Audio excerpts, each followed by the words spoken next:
Thanks again for joining us.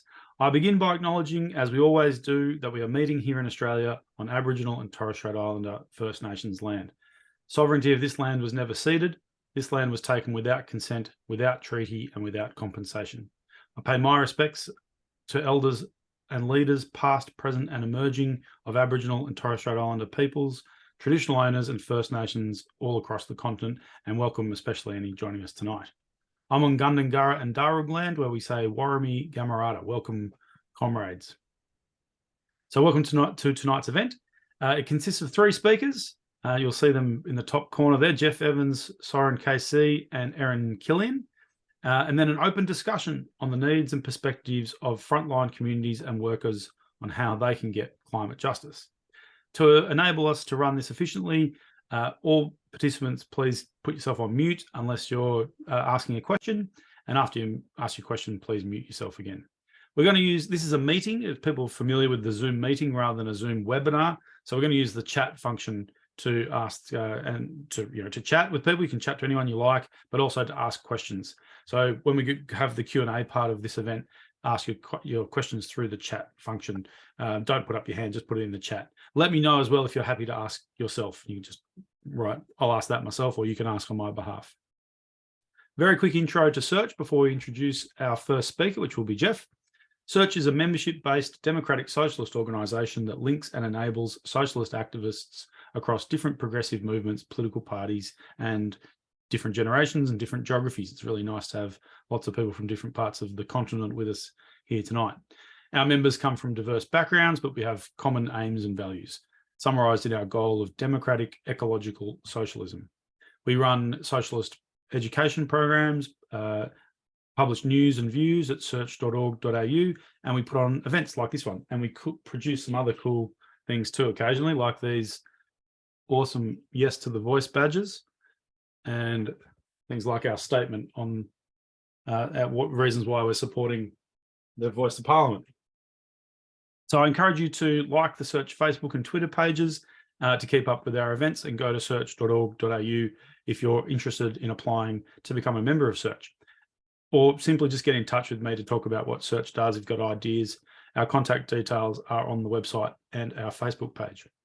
So to get into our first speaker, I will introduce Geoff first, and then when it's Sharan and Erin's turn to talk, I'll give their brief bio. And Erin has joined us. G'day, Erin. Thanks for being there. Geoff Evans is a long-time climate energy justice campaigner and researcher with decades experience working with remote Indigenous Australian communities on climate and community development issues. He has recently been working at UQ as a researcher on public health and climate, and until 2021 as executive manager of community programs at Julalikari Council Aboriginal Corporation in Tennant Creek. He also worked there as community engagement and development, and has been an Indigenous Ranger Group Coordinator as well. He has a Bachelor of Applied Science from Canberra Uni and a PhD from Newcastle Uni. He's a very active Search member and has been instrumental in getting this event happening, and in our Climate Action Working Group, and also in our Voice Treaty Truth Working Group too, I should mention. So thank you, Geoff, and let's hear from you first of all for about 10 minutes on frontline workers and communities. What are their perspectives and what do they need for climate justice?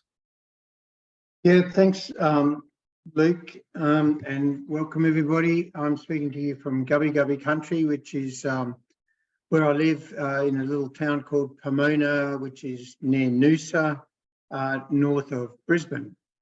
But I recently moved here from Tennant Creek in Central Australia, where I've been working for a long time, in the 80s, and then in Alice in the 90s, and then more recently in the last 5 years, on community development issues and health and housing in First Nations communities, mostly Warramungu communities.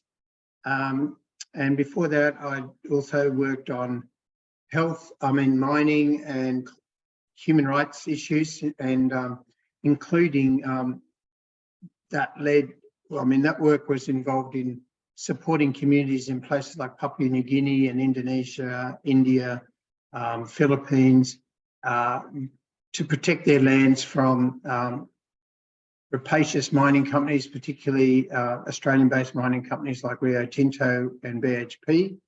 That led me to focus my campaign work into the Hunter Valley, which is where I was living after moving from Central Australia, and I got involved in campaigns to stop coal mines and to work with communities to try to put forward alternatives to coal mining in the Hunter Valley. And in fact, I ended up doing my PhD on how to make a just transition to sustainability in a carbon hotspot, looking at the Hunter Valley and what had to happen to engage all sectors of the community to campaign for a transition to a more sustainable and just future, which I'm really excited to see Erin working in that space now.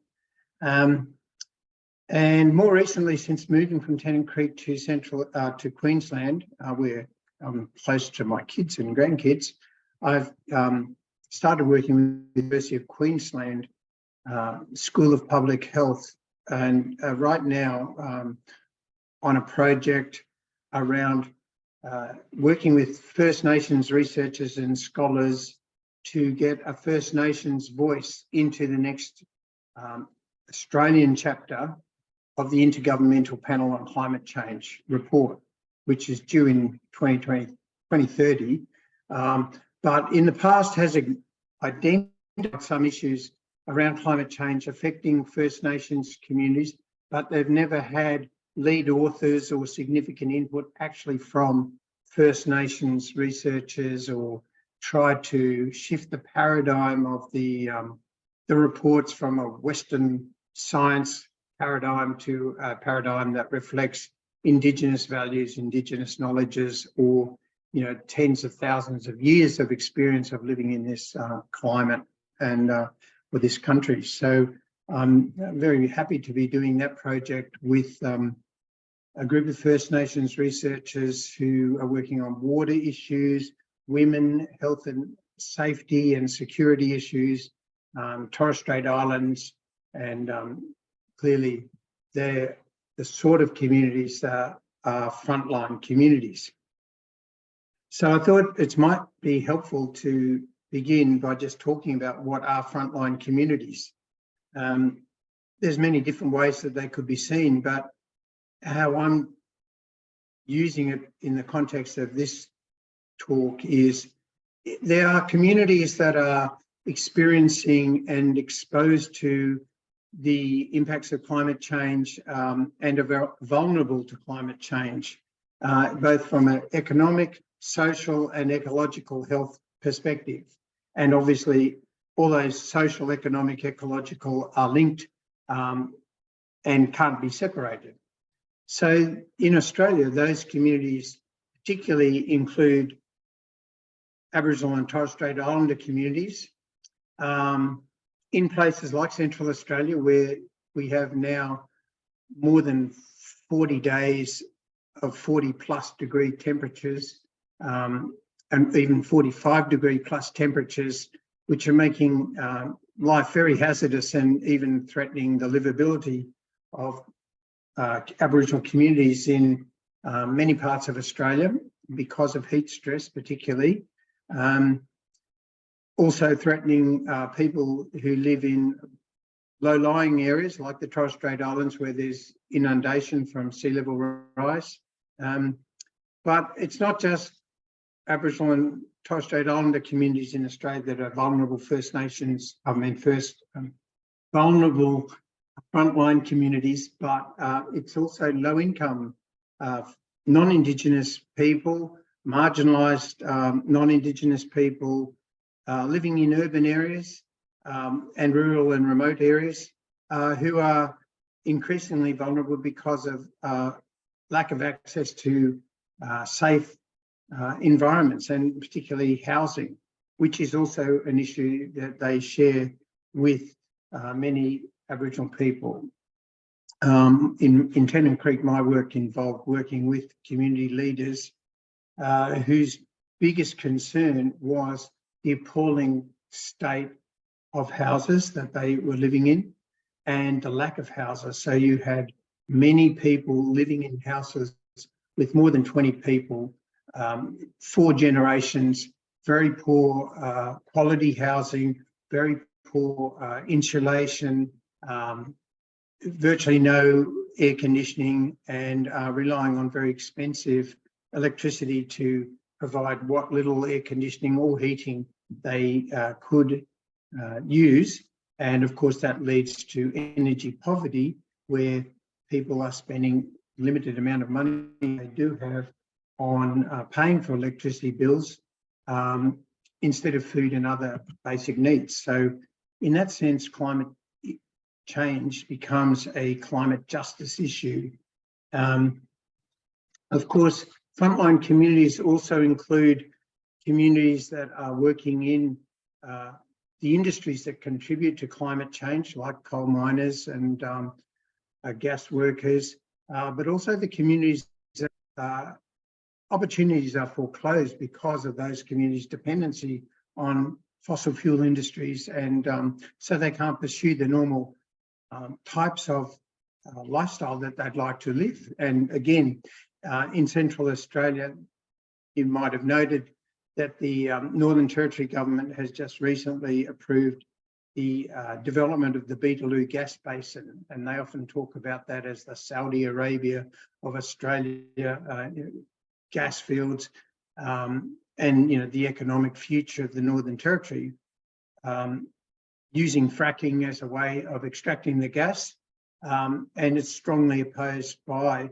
many of the local Aboriginal people who don't see themselves getting any benefits from this, and also many of the pastoralists who also think that the fracking process will damage aquifers and therefore jeopardise their economic development. So climate change impacts are affecting people's health and well-being, but they're also affecting economic opportunities and foreclosing some opportunities that people would like to develop as an alternative to fossil fuel dependency.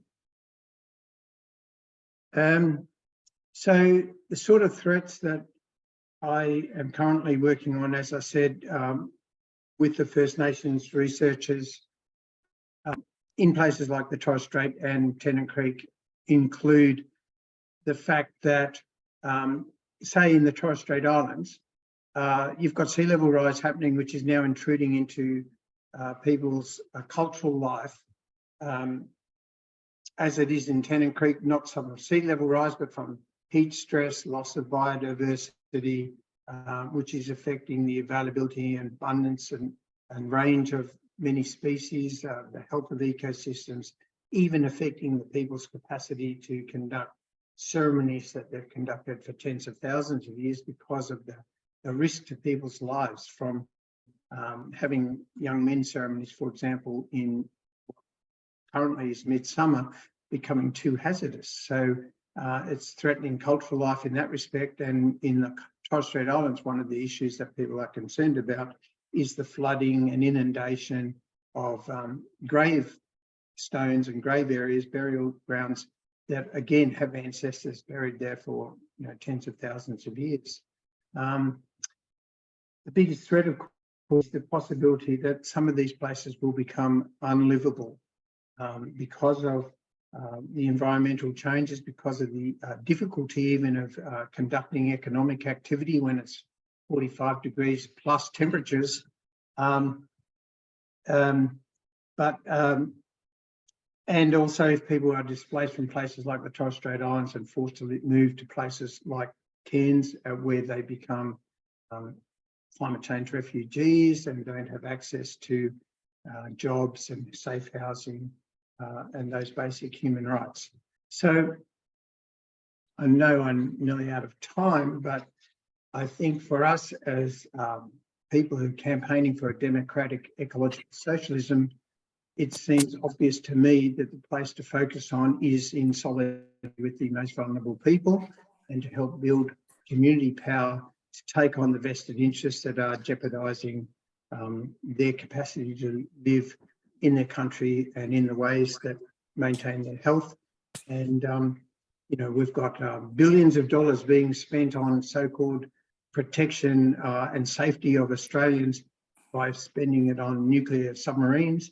Really, if the government and people, Australia can be persuaded through mass mobilisations and activism that the real threats to Australia are not from countries like China, but from climate change. And in many ways, the enemy that we have to fight lives in Australia in the form of fossil fuel companies. So I'll leave it at that because I know we only have a limited amount of time. Thank you. That's brilliant. Thank you, Geoff. Yeah, I think people can do reactions, clapping reactions if they really want to give you a boost, but I think everyone's quietly clapping at home. And beautiful segue straight into our next speaker in terms of who's Erin Killion. I'll just get myself on there so you can. There we go. Who is indeed building that local community power. So in the Hunter, Erin Killion has a background in broad-based campaigning and organising in a range of social movements. As Hunter Jobs Alliance lead organiser, Erin engages with a wide range of regional leaders and community members and trains and organises volunteers to campaign in the field around winning clean jobs and transition policy for the region. With good working relationships with local community leaders, she empowers people in coal-dependent communities to act for the region's future. It's really great to have you with us, Erin. Erin, Search was part of the first kind of launches, if you like, of Hunter Jobs Alliance, and Search members are very involved with it. So it's wonderful to have you on. And I haven't been in that role for all that long. So it's good to get you on relatively early in your tenure as the Hunter Jobs Alliance community organiser. So well, let's hear from Erin Killion about the perspectives of Hunter workers, and I'll just replace the spotlight. There we go. Thanks for joining us, Erin. Thanks very much. Just let me know if my internet connection's a bit wobbly. I might have to go off video. Yeah, so I'm the organiser with the Hunter Jobs Alliance. We're an alliance of 9 unions and 4 environment groups working to maintain well-paid, secure jobs in the Hunter as the energy market changes. So the speaker just before was talking about that side of the climate justice coin, which was, that the people have done the least to create the problem, offering the worst climate effects. We're looking at another side of the climate justice coin, and that is that in taking climate action, some people and communities stand to lose far more than anyone else, and that also, as an injustice, needs redressed. So coal-dependent communities stand to suffer acute losses, not just in the form of mass unemployment in places like Singleton and Muswellbrook in the Hunter, but the flow on of local recession that's likely to disproportionately affect the most vulnerable. So offsetting those losses isn't just a matter of decency and solidarity. It's really crucial in expanding the window of what's politically possible as well. But despite a lot of talk, there's been very little action, and we still have a really big problem here in the Hunter for power workers and coal-dependent communities. And we know what that problem looks like because workers from the Latrobe Valley and Port Augusta have told us what happened when their power stations closed and the economic and social decline that followed. Latrobe Valley got a last-minute transition authority to provide worker support, but it didn't have time to do any of that forward planning that's needed if you want to grow jobs. Pardon me. Port Augusta didn't get an authority. They had minimal support from the state Liberal government, and later, a solar plant opened up nearby, but there was no incentive for that company to employ former power station workers, so they opted for casual backpackers to staff the plant. And that's the kind of thing that could happen in the Hunter without some decent policies, planning and public investment. And the people here know it. So when some say to them, climate action is going to put you out of a job, it gets a hearing because people aren't idiots. They can see if you take these jobs away and don't take concrete action to grow new ones, that's just true. And it's up to us to show that it doesn't have to be that way. So various levels of government have known about the vulnerability of the Hunter for a really long time. In 2013, what was then Regional Development Australia commissioned a report on prospects and challenges for the Hunter region, which concluded there was a need for policy and planning to diversify the Hunter economy and make it less vulnerable to changes in the energy market. And as the years passed, responsibility for these matters have shifted from department to department, and there's been an economic diversification action plan written. Various research papers have put forward no less than 155 separate ideas to future-proof the hunter. But in that time, the hunter economy has become less diverse, and it has lost over 10,000 manufacturing jobs in the last decade.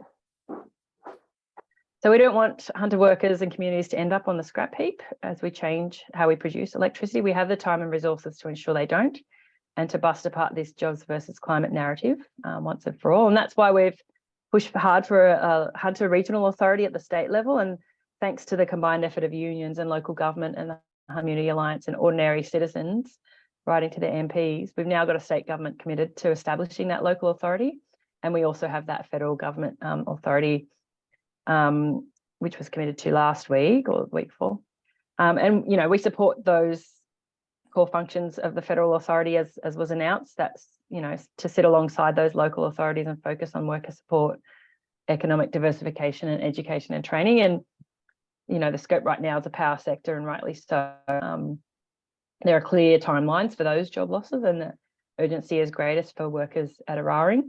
Liddell closed the other week. We've known about that closure for a long time, but it's just lucky that Bayswater Power Station is still open next door to absorb most of the workers, because no new jobs have been created for workers living in the Upper Hunter.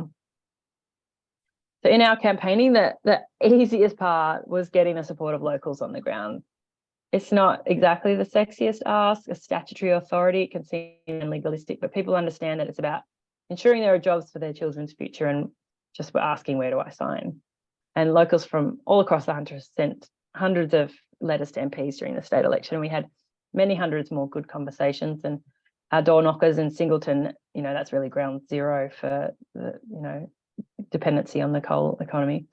No negative feedback. And we spoke to lots of people in the coal industry. One miner I spoke to when we were on doors, he's deliberately steered his kids away from jobs in the industry, but he's also got some contradictory views. He also thinks it's going to keep going till 2068, which is, you know, the mining company's been telling people here that for a long time. And it's going to take them a while to catch up.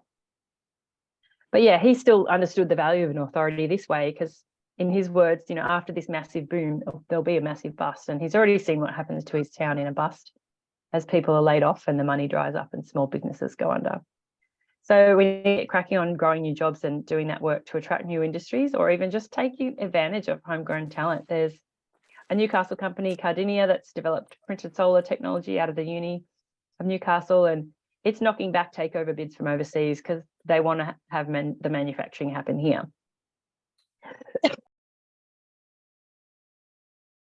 And we might go to Sharan, which actually kind of gets us back onto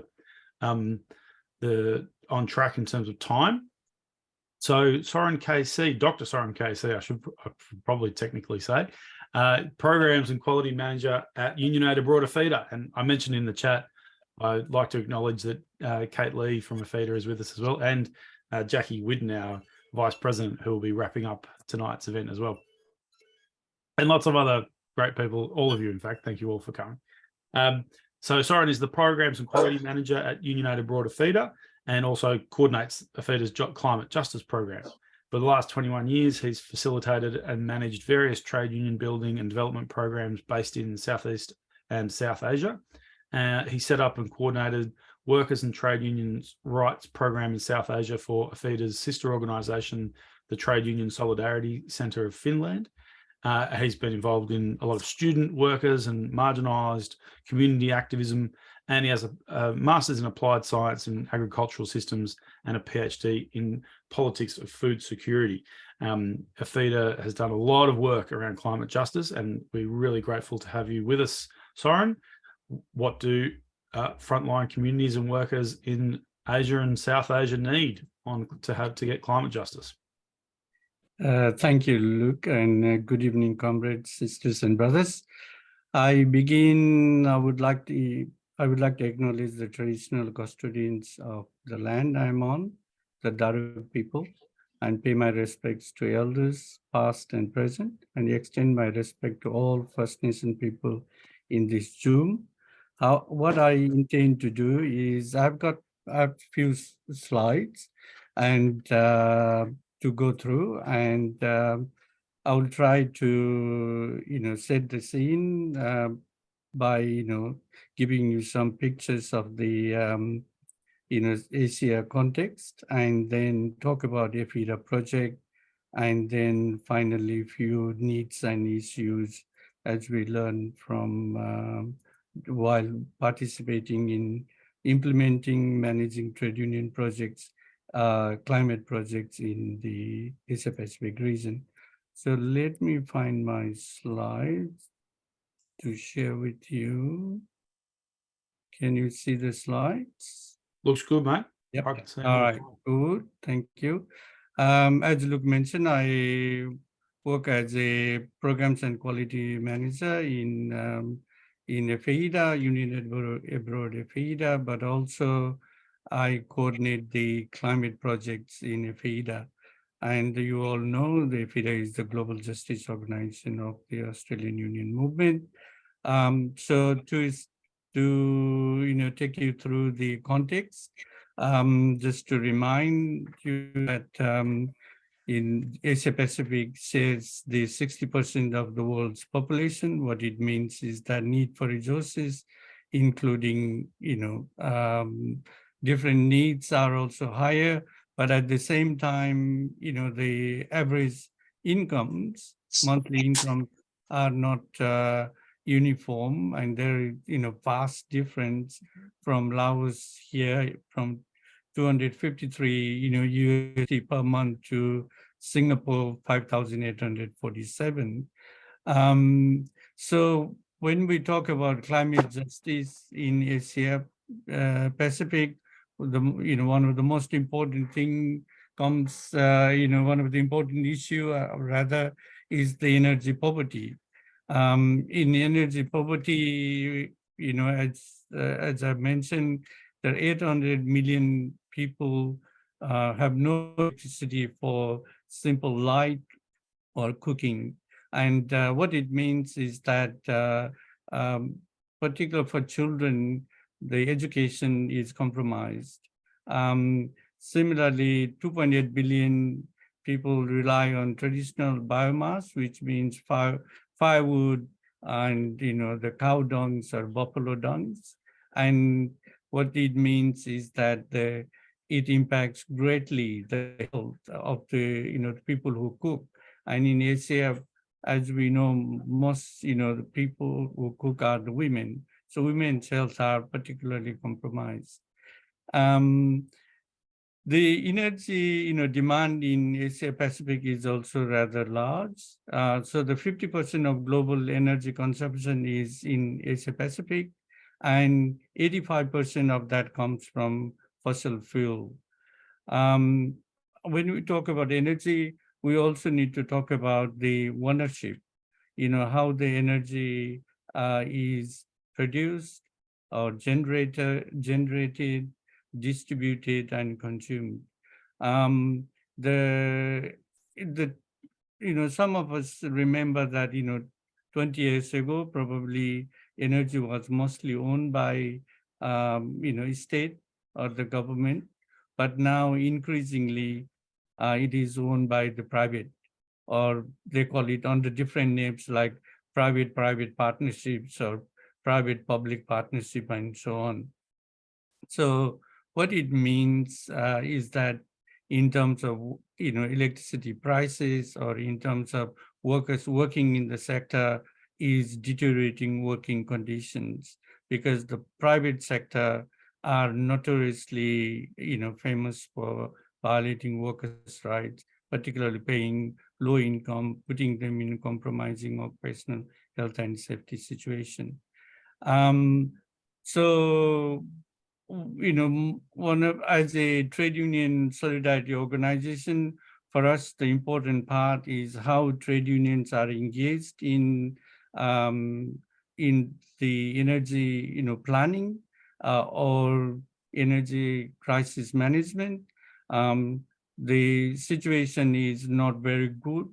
In most countries, trade unions are not even recognized as institutions important to be consulted in any planning.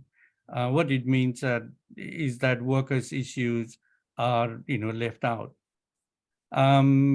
So I mean, this nationally determined contribution is one of the important documents every country produces as a commitment to the Paris Climate Agreement, and they will produce a report, how they are, committing to the, climate change, mitigation, adaptation plans, and in those plans, workers or trade unions are not consulted. What it means is that their issues are not there.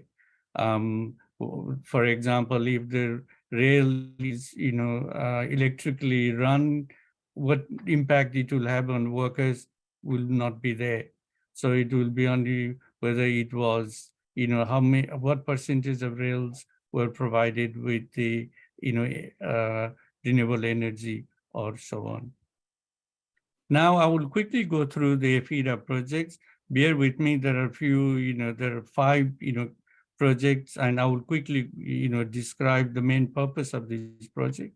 One of the projects we are doing in Philippines, Philippines, Indonesia, and Nepal is helping organizing workers so that they will have a power to bargain and campaign for the fairer mitigation and adaptation plan prepared by the country. But at the same time, they will also at the industry or workplaces, whatever the occupational health and safety or the workers' rights are compromised, they will be able to negotiate with a larger number of trade union membership. Just to remind you that the trade union membership, in Asia Pacific, is not very good. It is under 10% organized, except in Australia and New Zealand. So the density is very, very low. The other project category of project we are looking at is the organizing renewable energy sector. Again, as we know, the Paris Climate Agreement, one of the measures the countries have committed is to increase their commitment and investment in renewable energy sector. And this renewable energy sector, whether it's solar, wind, or hydro, the important part is how these sectors are funded, and how the workers' rights and conditions are outlined in those sectors. And we know from the evidence of Indonesia, India, and in a number of other countries that these workers are paid lower than minimum wage, and their working conditions like occupational health and safety are compromised, and that's not the priority. So we are trying to work with our Indonesian, Indian, and Vietnamese union to first to understand what is the situation of workers, how many workers, what is the gender division of workforce is like, what are the issues for workers in this sector, and how can that be, those issues can help to organize and campaign for the rights of the workers in the renewable energy sector. It is vital that these sectors are organized so that as the country will transit to the renewables, we have unions set up, and examples and models are there to organize increasing this renewable sector in the countries in Asia Pacific. The other sector, which is which has they are not registered, they are not in the law, are the informal sectors, and these sectors are growing. As the privatization grows, the contractual obligations disappears, and the informalization increases, as we have heard and we have read. So just to give you an example of the coal sector in India, there are about 3.5 million workers in coal sector in India, and only 700,000 workers are in the formal sector. Rest, 2.67, million are in informal sector. Why I'm saying these numbers are, different number, even if they are not registered and nobody knows really what the real numbers are. So, but the trade unions, based on their judgment, they say it's over, 2.56, million members in the whole sector. And these workers are, majority are women workers, and they are engaged in different, informal work, such as collecting coal, selling in the market. They sometimes have to go and steal the coals because the companies, they just make a fence and claim their right and not allow the traditional indigenous community who have been using this area for collecting coals and selling in the market. So it's a huge sector, but also hugely ignored, undermined, and we are working with 5 national centers in India and Indonesia to see how we can help support to understand these sectors, but at the same time for them to be able to organize this sector. The another the group of projects we are working on is how can this neoliberal agenda, which is being pressuring the energy sector being increasingly privatized, can be workers can and trade union can campaign against those, particularly those who are monopolizing, this energy sector.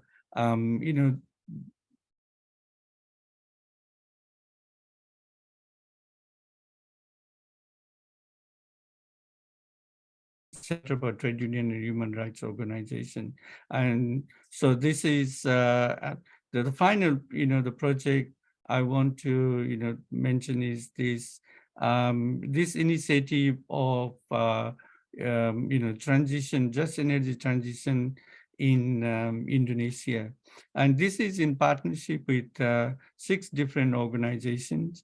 And, we are working as one of the partners of IPC, supporting trade unions, how they can have a right and claim their right being at the table with the business and government, with the workers' issues, both formal and informal workers.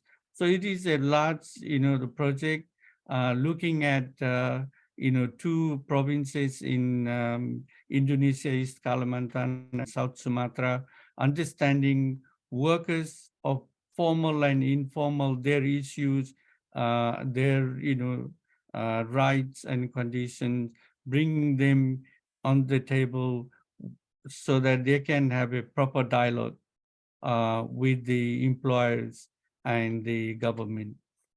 So these are some of the projects. I will finally quickly go through some of the the needs and issues we identified. As we know that the countries have to commit to Paris Climate Agreement, to the low carbon economy. What it means is that those who are in the industry, current energy industry, there need to be fairer transition, and that from what we see is not happening. So that needs more pressure, particularly trade unions need to be strong, and trade union needs to be recognized as equal partners.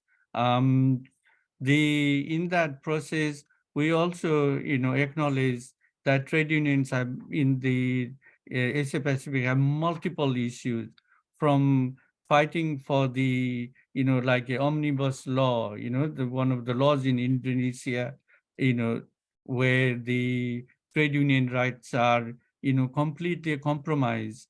For example, until the omnibus law, the one worker can only be temporary for 3 years. The contract can be renewed only 3 times, but now that has increased to 5 times. So that meaning that the company can employ someone temporary basis until 5 years. As we go to the the renewable energy sector, as the privatization increases, of course the protection, social protection, safety of workers, their the job safety, job security becomes important. And finally, I would like to mention that while Geoff and Erin, what you described earlier, what is happening here, actually that is something these the workers and trade unions in Asia Pacific are looking for some practices, some simple tools of knowing, auditing, how to go about finding climate change issues for workers, how to bring that in the proper negotiation, discussion, plus what are the technologies available where trade unions rights are protected, or that sort of models, that sort of international solidarity and sharing are quite important for workers and trade unions in our region. Happy to elaborate any of these projects and points now and later. Thank you very much for your participation in this Zoom, and thank you, Blue. No, thank you. Cheers, mate. That's brilliant. And it's very clear the needs that you've written up there makes it, absolutely crystal. So thank you for that. Now I'm going to re-invite Erin to finish what she was saying. Hopefully she's all good. And so I'll hopefully you've got a nice cup of warm tea there to help you through. I know exactly how you feel. I had the same problem until quite recently. Yeah, sorry about that, everyone. It wasn't COVID, but it may as well have been. Yeah, anyway.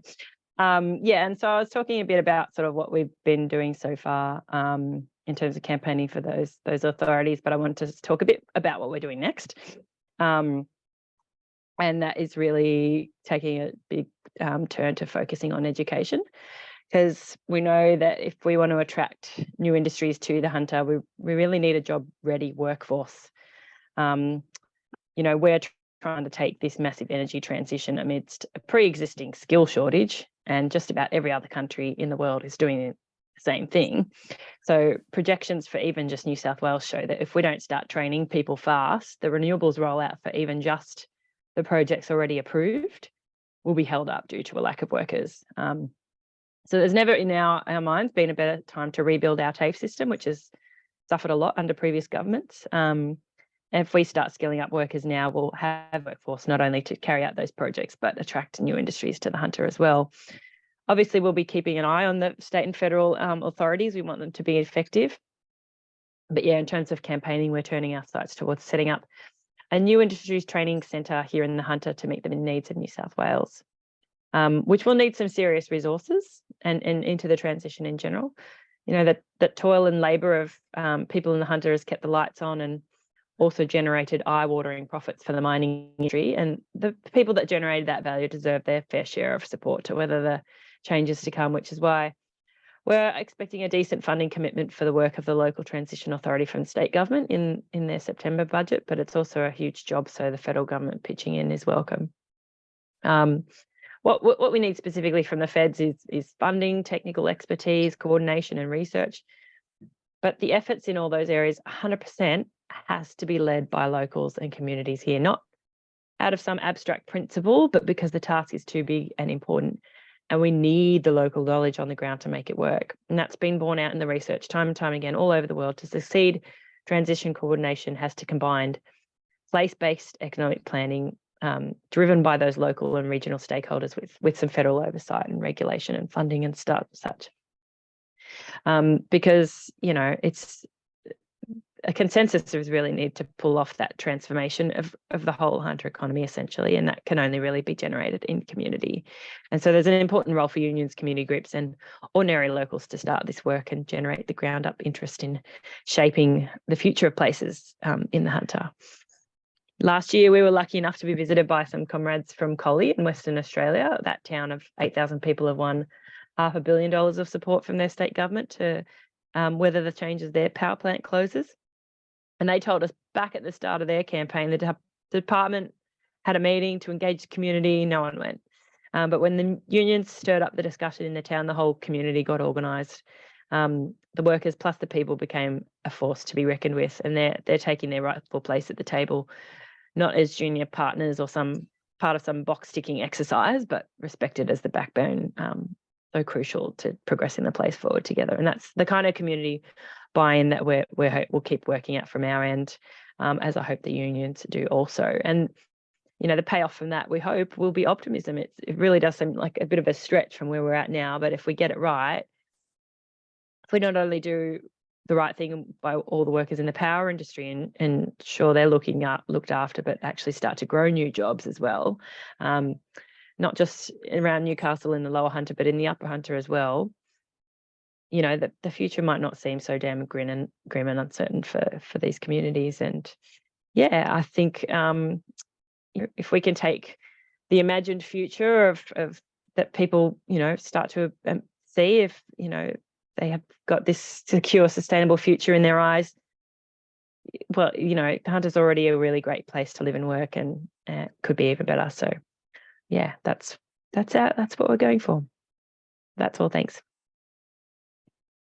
That's brilliant. Thank you. I think mentioning the ability to the need for hope and obviously a vision for something beyond what is currently there is obviously very important as part of the organising work that we need to do. I will invite, first of all, Geoff and Sharan especially to, Geoff hasn't spoken for a bit, just to any further comments that, spring to mind out of hearing from Erin or hearing from Sharan, in your case, Geoff, both Erin and Sharan. And then any other questions, please let me know. You can put them in the chat or put up your hand, whichever you like. You've come off mute, Geoff. Yeah, I really enjoyed listening to both of those inspiring talkers and what they had to say, and particularly the main take-home points that I get is the need to build power, trade union power and community power, and all First Nations power, which involves building alliances, local, national, international, and the importance of community-led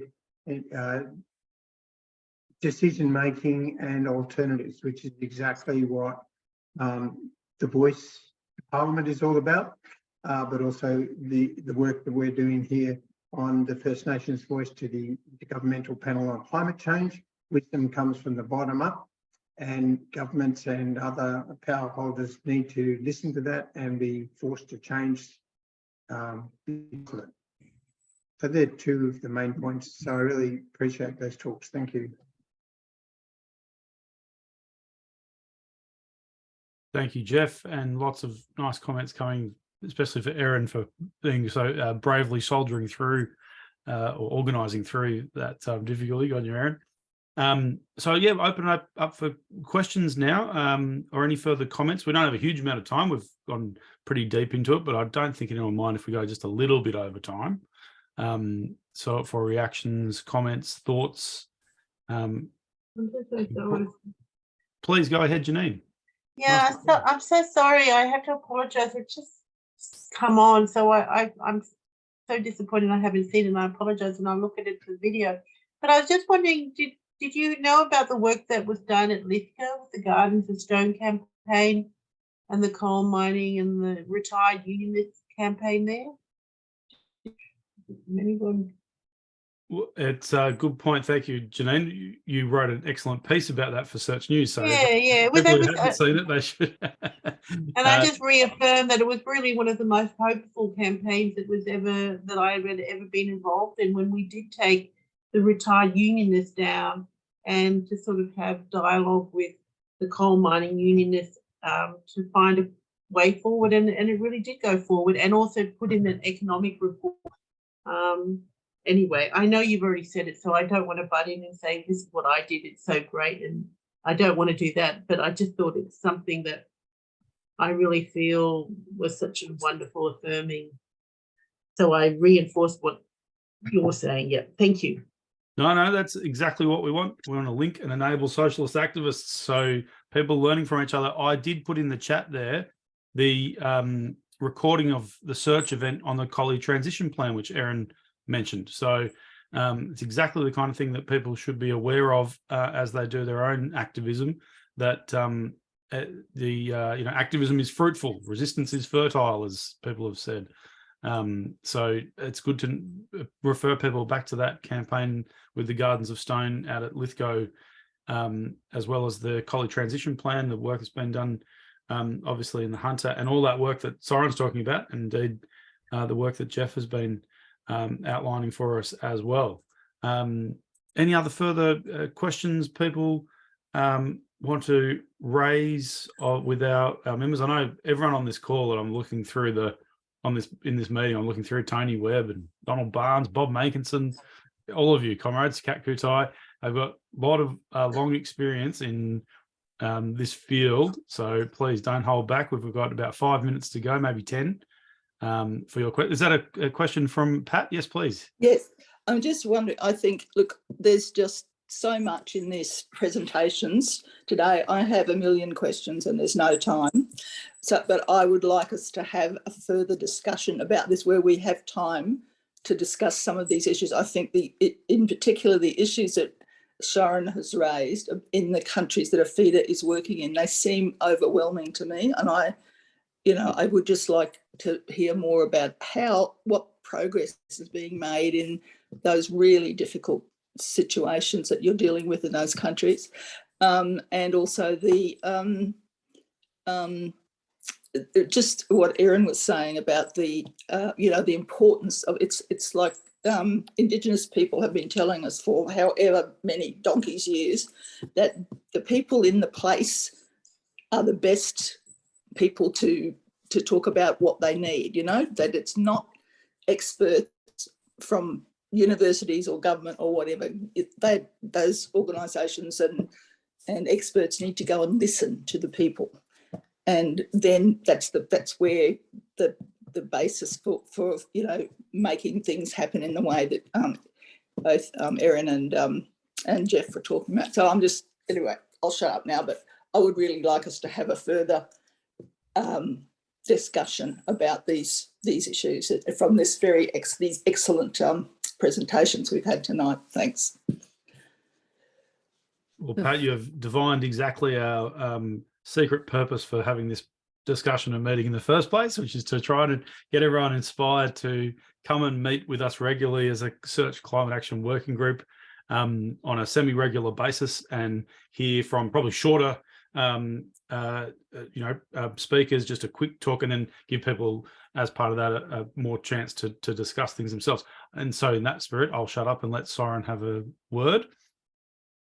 Thank you, Luke and Pat.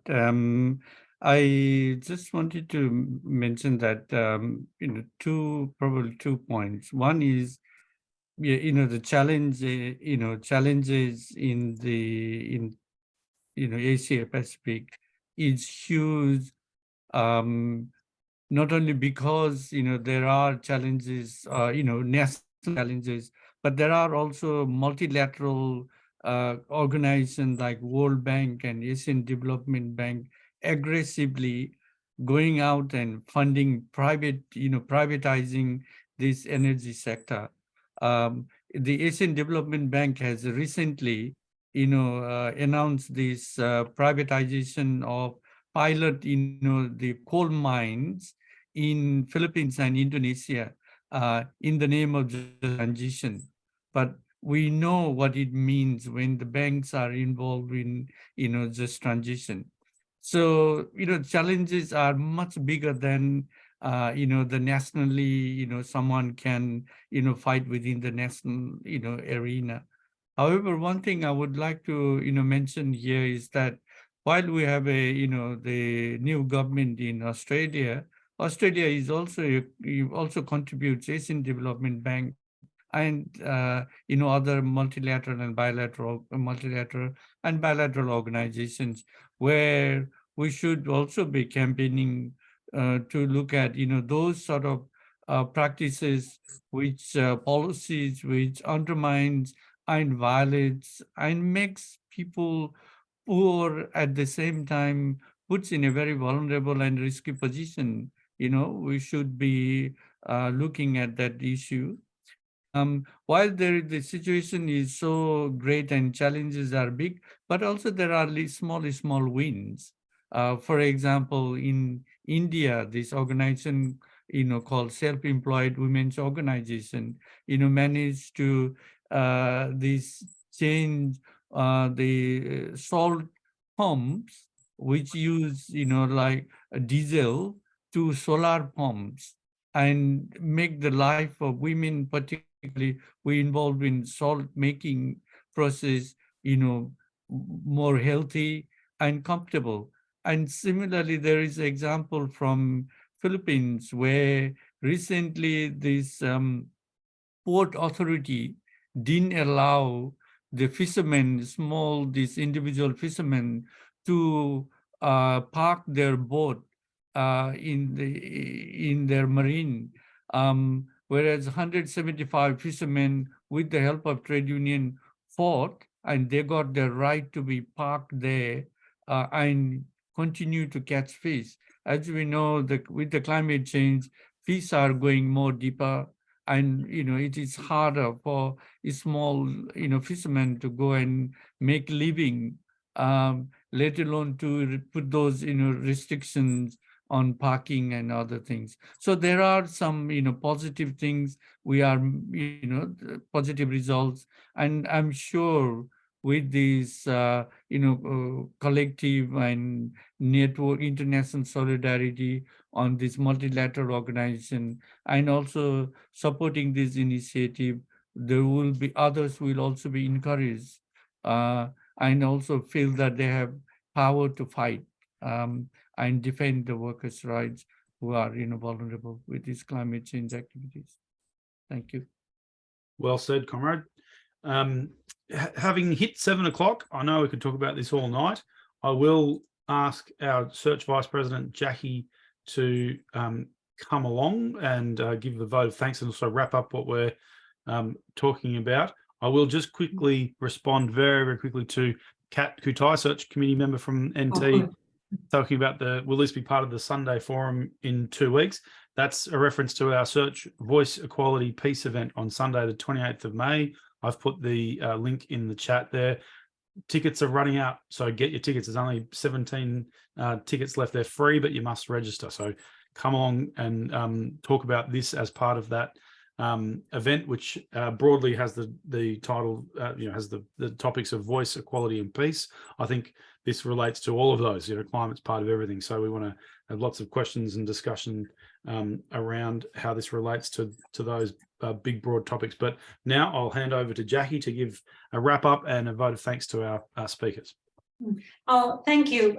Thank you, Luke, and thank you for introducing the event and organising it. And as Luke mentioned, it's part of the program to reinvigorate the climate action group within Search. And I just think it's been a fantastic event, and I really want to thank all of the speakers for helping to bring to light, not just the issues that are really urgent and facing us in terms of climate but also in terms of what action is taking place and what level of incredible quality of work that's going on in this field. I mean, we can't really escape the fact that the climate threat is really huge, and we are going to see that. I mean, Geoff alluded to that in terms of what the sort of climate issues that people living in Central Australia will be facing, but also Sharan also alerted us internationally. So we've really had a treat in terms of being able to get a lot of information.